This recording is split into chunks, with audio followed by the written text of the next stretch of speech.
Hey everyone, welcome to Real Mob Stories with James Proctor. Hope you're all doing well today. For today's show, I want to discuss another content creator getting threatened by a low level informant who did very little in the mob but's popular for some reason by some. This involves Jeff Nadu, the sit down being threatened Tuesday evening by Gene Borrello. Also, I have a couple of snippets from Vlad's interview with Dominic Chakali that I found interesting that we'll cover. And finally, there's another mobster that checked out recently, and I'll share the story that was in today's Gangland News. Please hit the like button and consider subscribing to Real Mob Stories with James Proctor. And without further delay, on to our feature presentation. So today I'm going to go off script a little bit. I just wanted to get these stories out, and so not too much editing today. First of all, I want to talk about Gene Borrello. So on Tuesday night, he went on with Jeff Nadu and started talking about, they were, having a conversation. And all of a sudden, Gene Borrello started threatening Gene. He was cursing him and everything. And so I have a 30-second snippet that I'm going to play just so that you understand some of the context behind it. But it's just uncalled for. I mean, it's really getting crazy out there with with all these guys that are threatening others. It's interesting that we have Sammy doing it now. You have these people that go around Sammy that are doing it, and so it's like, I guess the informants now are feel like they're going to fight back, but to me it's just stupid. It's idiotic to be fighting with people behind a computer screen. There's nothing gangster about doing that. And so to me, you have these guys that are washed up. They think they're still in that life. They still think that they're tough guys, but it just really looks weak, especially going after content creators just because you don't like what they're saying. So let's go ahead and play what Gene Borrello said. We didn't hear you. What you said? When keeping it real goes wrong, people, what are you talking about? No, all I said is. Yeah, send you on your way. But all I said is, if you don't have the proof, you shouldn't say it. Don't prove what? I'll beat up you, Joe, and little stuff at the same time. How about that? See, this is And why fuck you all. But see, this is why you've been sued in the past. I don't give a fuck. Sue me. Stuck in. How about that now? How about that? Sue my in your ass. How you like that? But When again, I think better make sure this is true because you're gonna I have. don't give a fuck if it's true or not. Joey can suck the cock anyway. Thank you. I want that. Okay, so that's definitely unhinged. That's just I don't know what to say, honestly. I mean, it's just it's pretty sad, to be honest. And so what happened is that Gene was making up stuff in his interviews lately. He's actually got interviewed by DJ Vlad. He's getting some pretty big interviews lately. But apparently, he was saying that he had two bodies or something like that, and there's no proof of that, no evidence of that. And so, like a lot of these guys, they want to embellish what they did. I think that he said that maybe he was intoxicated in one of these interviews they did. I kind of think he was under the influence of something, when he was talking with Jeff Nadu. And what I don't understand is that this guy gets so many chances. I don't know anybody out there that's got more chances than Gene Borrello. And I'm talking about, besides, he had a good judge. He had a judge that gave him another chance. They got him off paper so he didn't have to continue to be under supervised release. And then, you have all these guys trying to help him. You've had John Alight that's tried to help him. You've got I believe it's his cousin, Anthony Ruggiano Jr. trying to help him. Also, Dominic Chakali's been there for him. And, recently Michael Francis, all these people have been trying to help him because the common thread that I hear when talking to these guys is that Gene just needs a good mentor. Gene just needs someone to be able to help guide him a little bit, give him a little direction, but the guys are not going to listen. I think it's becoming evident that, nothing's going to change. And, I mean, people think he's entertaining. I understand that. I just I feel like that there's too many people that give him credit that he doesn't deserve. And, it's just, these threats are just they're just getting out of hand. And, I'm not worried about, I had Sammy that, made the threats. And, I'm obviously not worried about him doing something, but we've had a lot of other content creators that have gotten threatened in the past. Lee's been threatened, and Jeff Nadu's been threatened by Sammy as well. And now also with Gene Borrello. And the problem is not so much a Gene Borrello or a Sammy Gravano doing something. The problem is that you're going to have these lone nut jobs that one day something's going to happen if things don't calm down. That's my opinion on it. Also, there's a lot of horrible behavior out there with some of the content creators. I try to help people as much as I can, and the reason for it is that I've had people help me. Lee helped me. Michael Francis has helped me quite a bit. Several people have been good to me and have helped me. And so I try to, pay it forward a little bit, but, I'm seeing some behaviors that it just disgusts me. And, I guess it is what it is, as people say, but, that's just not something I'm going to be part of. I'm going to have to be careful on who, I support and give a chance to, because unfortunately, most of the people I wouldn't say most of the people, a lot of the people out there, are real scumbags when it comes to being on YouTube. They want to be more famous than they really are. They think they're famous, they're not, and they think they have a story that's really not there. So, I'll just leave it at that. But I'm telling you, this needs to stop. All of this behavior, all of these threats. Maybe some of you guys are entertained by it, but it just looks weak to me. Who in the mob would be, fighting behind a computer screen? It's just disgusting.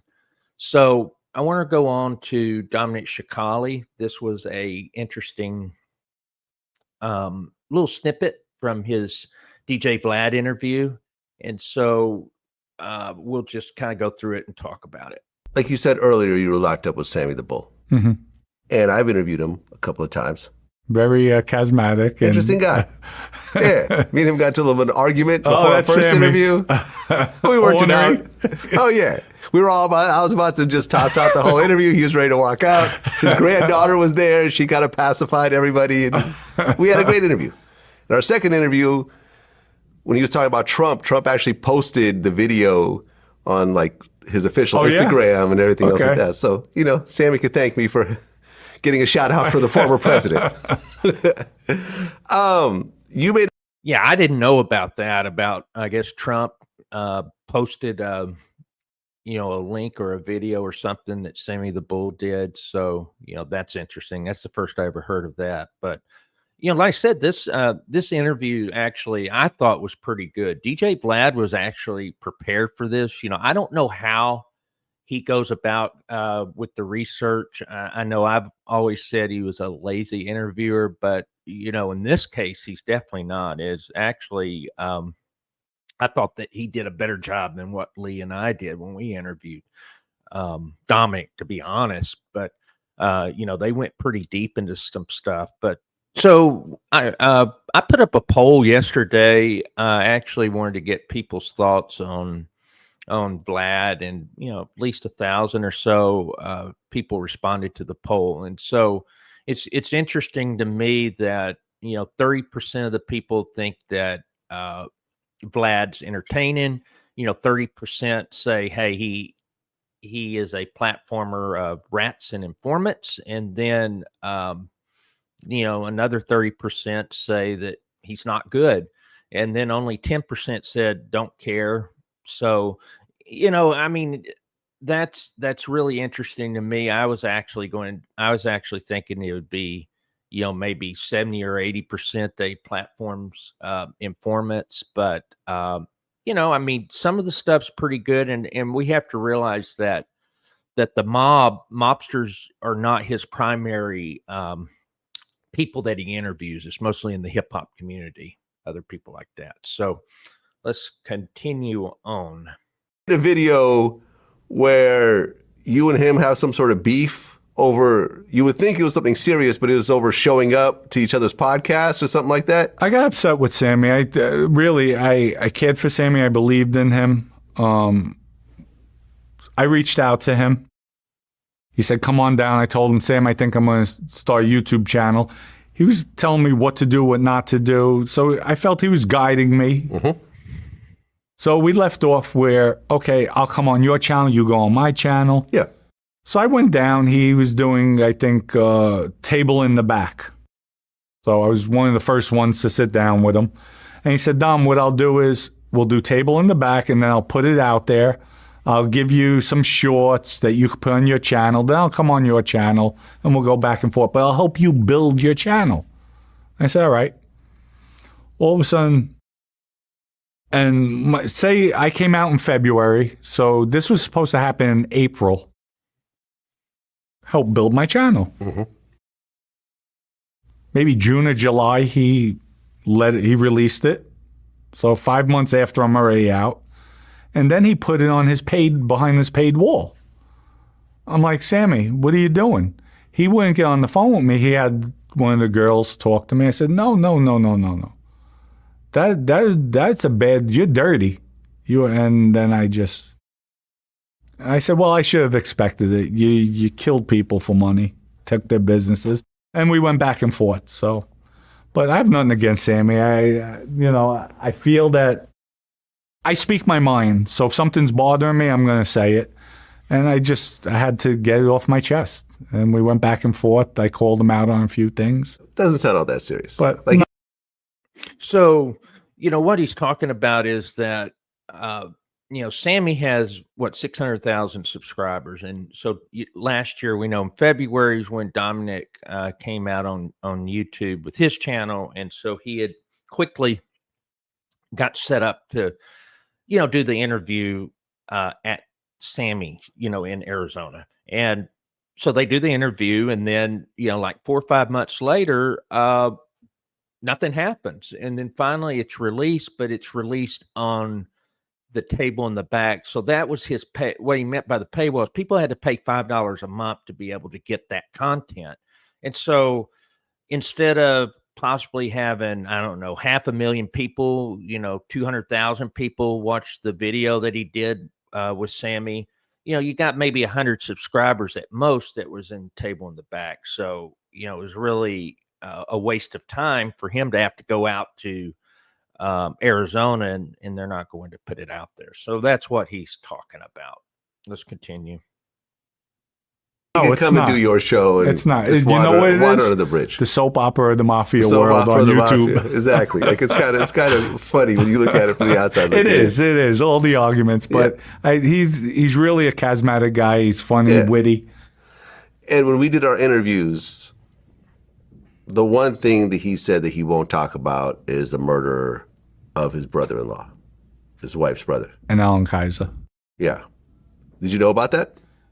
I found out afterwards with Alan Kaiser. I think from what I've seen, hearing him, I think he should, with that, from what I heard, even with the family, like he hasn't apologized. There's no remorse there. It's like, come on, Sammy. That was an innocent kid.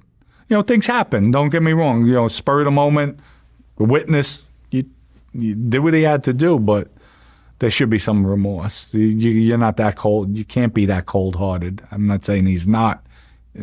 Person that cold-hearted, that's just, especially after you said you turned your life around. I don't know. Maybe that's his demon he has to deal with, and he'll have to answer one day, just like I have to answer. So, when we interviewed Dominic, one of the things that happened there was that Dominic at that time was defending Sammy, and he didn't really know the story of Alan Kaiser. That's what he said, and so he's definitely changed his tune now, and I'm glad that he has. I'm glad that he sees Sammy for what he is. I mean, all these informants, they feel like that, that he's the guy that you have to go to him. You need to pay homage to the Rat King, and it's just stupid to me. And that's what he does. Sammy's just out for himself, and what he did to Dominic is just it's just ridiculous in my opinion. Just it's a low move. And then as far as Alan Kaiser, 100% I agree. He needs to. That's been my biggest problem with Sammy, is that he will not take any remorse. He won't take any responsibility for what he did. I just wanted him to reach out to Joy, reach out to the family, and he doesn't need to make it public, nothing like that. But give them a little closure, because this guy was not in the life. And that was one of the things I reached out to Sammy for a couple of months ago. I wanted him to talk to the family. Well, I've also interviewed Joey Merlino. I said my piece with him too on the internet. You guys were going back and forth? I went back and forth. They gave me a nickname, Chicklets, because I was saying little scruff, and he actually nicknamed me Chicklets, so I laughed at that. Well, but, Joey has a thing about rats. Don't blame him. That's his thing. He even said, so you're gonna, promise me you won't interview any more rats. And I'm like, Joey, I can't make that kind of promise. But Joey, listen, I don't blame him. But what he's doing, listen, when you take the oath, you're not supposed to speak to newspapers, reporters. You're not supposed to do interviews. So if they're telling you you're not supposed to do this when you're getting made, what does that tell you then? If you do it, you're a rat. You're no good. Well, I did, I believe, his first sit-down interview ever. Oh, you? Yeah. Well, congratulations. Yeah. And, oh, he seems like he's a pisser. He denied everything. Oh. He was at every answer. Like I say, if you go to the comments and be like, I'd be like, Joey, tell me about your dad. Dad, who's this dad guy? I don't know this guy's dad. I don't know. I wasn't there. I was locked up. Next question. Well, Vlad, the whole interview was like that. And it was entertaining in its own way, so I don't mind. I'm sure behind the scenes there's a lot of made guys that are upset with him. Just look, and I don't know the particulars, but I heard he had a steak place. He had a cheesesteak place. I remember he announced it on Twitter. I got a new place coming, and then you hear the place went up in flames. So what does that tell you? Like, Joey, there's obviously a lot of drama. Yes. And I started the interview out with, this is Joey Merlino, the rumored boss of the Philly Mafia. I got his permission to say that. Mm-hmm. I don't know if it's true or not. I don't know. But I do know that his energy is very different from every other Mafia guy that I've ever interviewed. I'll just leave it at that. Now, you have your own vodka brand, EG Vodka. Yes, I do. Is there some drama going on, though, with that? I can't go into it too much, yes, but there was there's drama going on. I just didn't agree with certain things. I caught an employee robbing a lot of money, false receipts, and the other partners are accepting it. I'm not going to. I'm looking out for the fiduciary responsibility of the company itself. Okay, so if you remember, we here at Real Mop Stories of James Proctor actually broke the story of what's going on with Dominic Chakali and his partners. I ran across the court case in the Florida State Archives, and really interesting what's going on with that. But as far as Joey being the boss, I don't think he is. But obviously he's there in Sicily and Italy, and he's not meeting with any mafia clans over there. I think he's just there on a vacation, and so it's it's a different world out there. And then I know Jeff Canarsie had I think he broke the story on the cheesesteak place. I think it actually had 2 different incidents with it. So I have no idea what's going on. I'll have to try to find out if there's anything new going on with that. So that's all I wanted to say about Dominic Chakali. And we will now go to our final story. So our final story involves Joe C. Karita. So he was dubbed the Tony Soprano of the Lake Casey family. And on June 29th, and this is, I'm getting this from Gangland News. On June 29th, Joe C. Karita passed away at the age of 75. He died in his home in East Northport. He was a former Lucchese consigliere. He had gotten in trouble for racketeering charges. He was shaking down a Freeport, Long Island nightclub. He also, believe had a strip club, but he had a lot of health issues. He ended up getting out of prison in 2009, and after an 8-year prison term, and he's just had a lot of health issues. He lost the use of his legs several years ago after suffering sepsis infection, and he retired from the life. So, he hadn't been active for several years. And they say at the time of his death, he was confined to a wheelchair, and he was well respected. He had a large crew. He had, several well-known wise guys. One of them was Johnny Sideburns, Sorella. That's really all that I have today. I love my animals. I have 2 dogs, and then also have a cat. So my cat, I didn't have her spaded yet, and so she ended up getting pregnant a couple of months ago, and she's only 6 or 7 months old. So it was her first pregnancy, and so a few days ago she had a litter of 7 kittens, but 4 of them were dead. I'm not sure if they died when she gave birth, or if they were stillborn. I have no clue, but 3 of them are healthy. I mean, she didn't know what to do. I had to kind of help her to, I think she was looking to me to give her, I guess, encouragement or something. And so anyway, I've been able to set up, a nice kind of a bed, a den for her and the 3 kittens. And so, so I've been busy with that, still on the, the job hunt and all that. And so we're just kind of staying busy.